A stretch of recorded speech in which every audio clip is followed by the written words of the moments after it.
Hello everyone, welcome to MK's Biovision.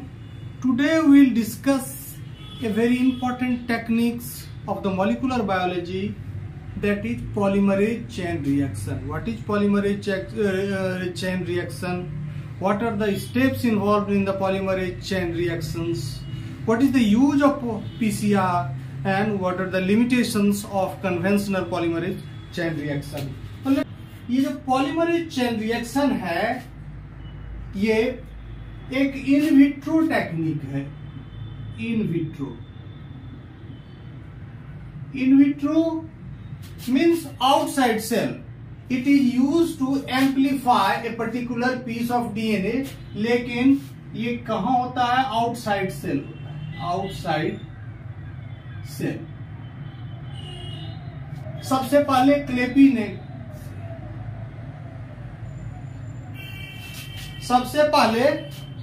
क्लेपी ने 1971 में इसको डिस्क्राइब किया। Describe this technique.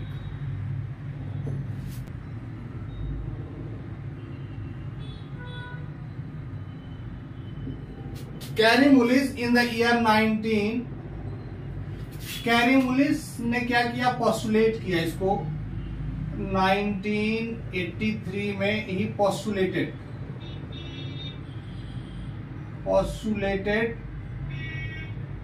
This polymerase chain reaction, but actual the thermal cyclers जिसके द्वारा polymerase chain reaction कराया जाता है वो 1986 में इंट्रोड्यूस हुआ। थर्मल साइक्लर्स 1986 में यही जो थर्मल साइक्लर्स है that is called PCR machine. ये मान लीजिए कि ये डीएनए का डबल स्टैंडर्ड डीएनए है। इसमें ये जो पर्टिकुलर पोर्शन है ये कोडिंग सीक्वेंस है, यानी कि जीन है। ये जो पर्टिकुलर सीक्वेंस कोडिंग सीक्वेंस है ये जीन है।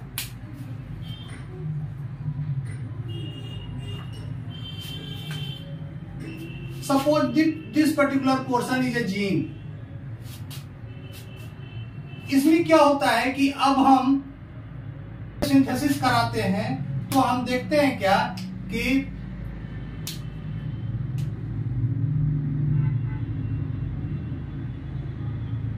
केवल इसी पार्ट का क्या होता है? एम्प्लीफिकेशन होता है। इसी पार्ट का एम्प्लीफिकेशन होता है।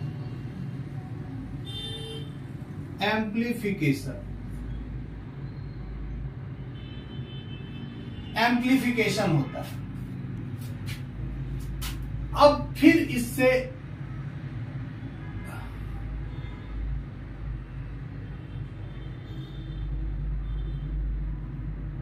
तो इस तरह से हम देखते हैं कि जो पीसीआर है वो क्या कराता है कि it is use to perform in vitro amplification.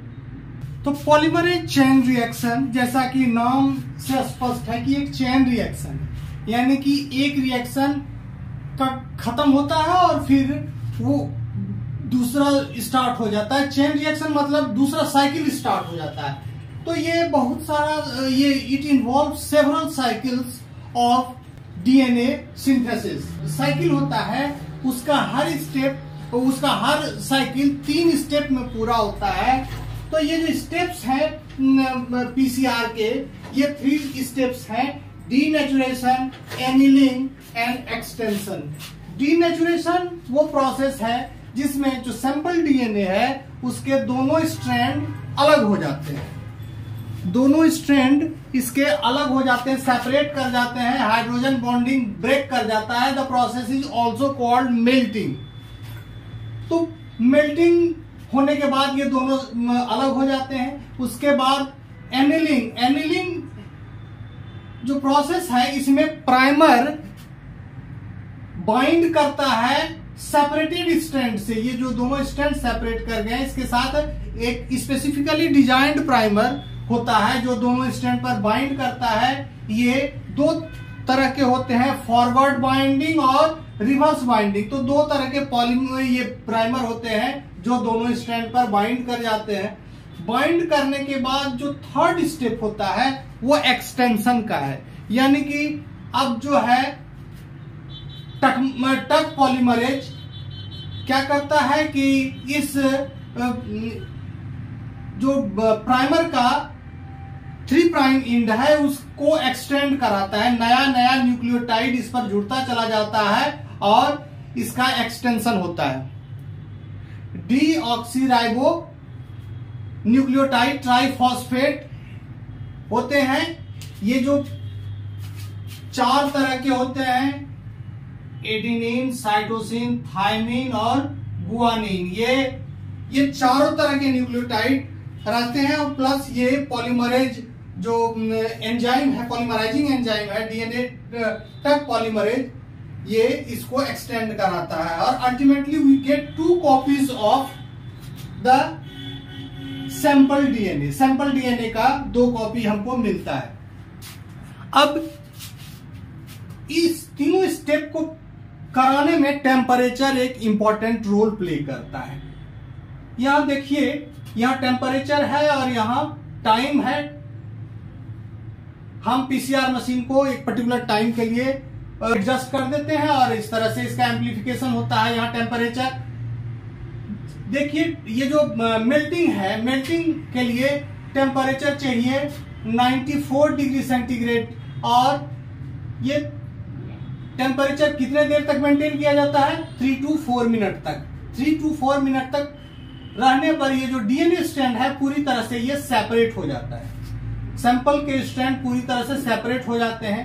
तो second process is annealing. Annealing में क्या होता है? प्राइमर बाइंड करता है।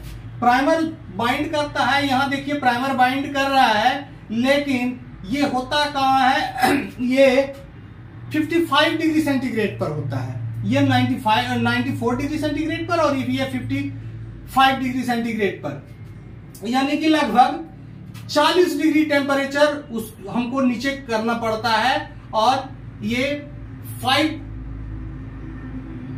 मिनट्स तक हम रखते हैं। ये जो टाइम है एनिलिंग का, it depends upon the melting temperature of the sample strand. Sample strand का कितना मेल्टिंग टेम्परेचर है इस पर डिपेंड करता है। यदि ये सैंपल साइटोसिन गुआनिन रिच है तो हमको इसको ज्यादा समय के लिए रखना पड़ेगा।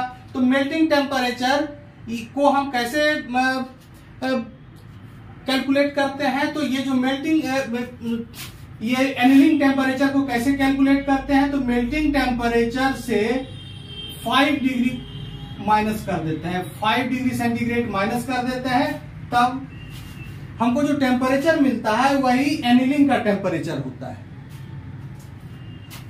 अब एनिलिंग टेम्परेचर के बाद ये प्राइमर का एक्सटेंशन होता है। एक्सटेंशन होता है in presence of the enzyme टक पॉलीमरेज। टक पॉलीमरेज ये क्या कराता है? एक्सटेंशन कराता है। अब ये जो एक्सटेंशन करा रहा है इसके लिए टेम्परेचर चाहिए 72 डिग्री सेंटीग्रेड फॉर 2 मिनट्स। तो इस तरह से हम देखते हैं कि टेम्परेचर का ये जो थर्मल रिसाइकलर है, ये मशीन है, इसमें टेम्परेचर पहले बढ़ता है, फिर ये टेम्परेचर फिर फॉल करता है, फिर राइज करता है। होता क्या है कि ये जो थर्मल रिसाइकलर या पीसीआर मशीन है उसमें हम क्या करते हैं कि हम एक पीसीआर ट्यूब के अंदर क्या डाल देते हैं? डीएनए का सैंपल डाल देते हैं। उसके बाद प्राइमर डाल देते हैं। प्राइमर जो डिजाइन प्राइमर रहता है, प्राइमर 2 तरह के होते हैं, फॉरवर्ड और रिवर्स। दोनों तरह के प्राइमर इसमें डाल देते हैं। प्लस इसमें क्या डालते हैं? Deoxyribo nucleotide triphosphate.